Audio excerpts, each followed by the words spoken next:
এখন হচ্ছে আমাদেরকে দর্শকের হচ্ছে আমাদের হাতে তুলে দেন, আমরা দেখতে চাই, আমরা দেখতে চাই। এখন দর্শকটাকে আমরা দেখতে চাই। তার সর্বোচ্চ শাস্তি কিন্তু মৃত্যুদণ্ড।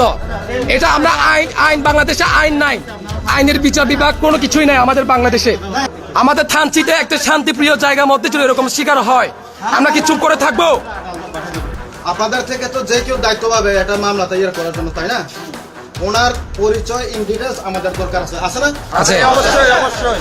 কারণটা হচ্ছে এই এগেইনস্টে যে ইয়া করবেন, ওনার সব কিছু ইন ডিটেলস আমাদের দরকার আছে।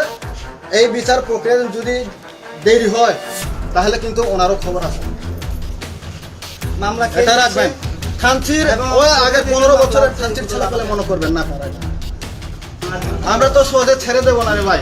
এখানে কি ও একেবারে ভেস্তে চলে আসছে নাকি? ওরে আর আমরা তাই না বের করতে পারবো না। ঘটনা সত্য এই বিষয়ে মামলা রুজু হচ্ছে আর কি। এরা দায়ের করছে বাচ্চার গার্জিয়ান অনুযায়ী আসামিও ধরা আছে। আসামি যে পরবর্তীতে এখানে কোর্টে সোপর্দ করা হবে আর ভিকটিমকে চিকিৎসা সহ প্রয়োজনীয় পরবর্তী যে সাপোর্টগুলো আছে ওগুলো দেওয়া হবে। 5 বছরের ভিকটিম।